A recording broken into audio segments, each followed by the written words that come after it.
Ռասմուսեն գլոբալ միջազգային քաղաքական խորհրդատվական կազմակերպության նախագահ, ՆԱՏՕ-ի նախկին գլխավոր քարտուղար Անդերս Ֆոգ Ռասմուսենը Հայաստանում է 3 ուղերձով։ Առաջինը Հարավային Կովկասում իրենք խաղաղություն են ուզում եւ ողջունում են Հայաստանի ու Ադրբեջանի միջև խաղաղության համաձայնագրի համաձայնեցումը։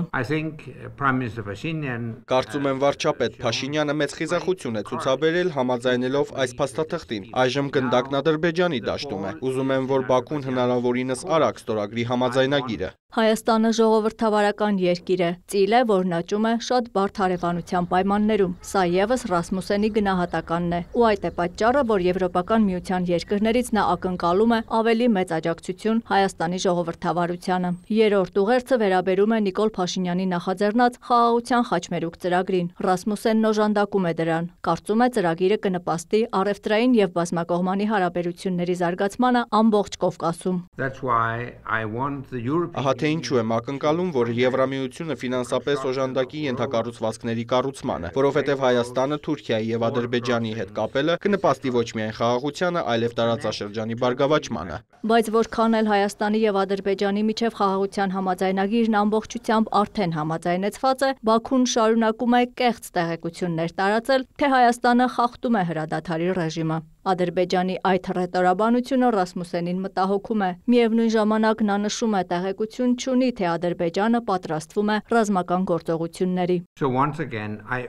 Եթե խնդիրներ կային էլ, դրանք լուծվել են հայկական կողմից։ Ադրբեջանը պետք է հնարավորինս արագ ստորագրի համաձայնագիրը։ Դեռ ավելին, կարծում եմ դա բխում է Ադրբեջանի շահերից, որովհետև այդպիսով կմեծանա միջազգային կապերը խորացնելու այդ երկրի հնարավորությունները։ Ռասմուսենը հույս ունի, որ միջազգային հանրությունը Ադրբեջանից կպահանջի խաղաղության համաձայնագիրը ստորագրել շատ արագ։ Նաև ուղերձ կփոխանցի նույն Ադրբեջանին, որ ռազմական որևէ հարձակում չի կարող ընդունելի լինել։ Մասնավորապես էներգետիկ ոլորտում Ադրբեջանի հետ ունեցած ամուր կապերը Եմեն ՆԱՏՕ-ի նախկին գլխավոր քարտուղարի համոզմամբ պետք է օգտագործի որպես լծակ, որ Ադրբեջանը ստորագրի Հայաստանի հետ խաղաղության համաձայնագիրը։ Ինչու է Ադրբեջանն ուզում, որ ԵՄ դիտորդները լքեն Հայաստանը, որի աշխատանքի արդյունավետությունը տեսանելի է։ Իջևանում ասուլիս հրավիրած Ռասմուսենն ասաց, նախ այցելել էր այդտեղ գործող եվրոպական առաքելությանը եւ կարող է հավաստել՝ ի տարբերություն Ադրբեջանի պնդումների, նրանք լրտես չեն, զինված չեն,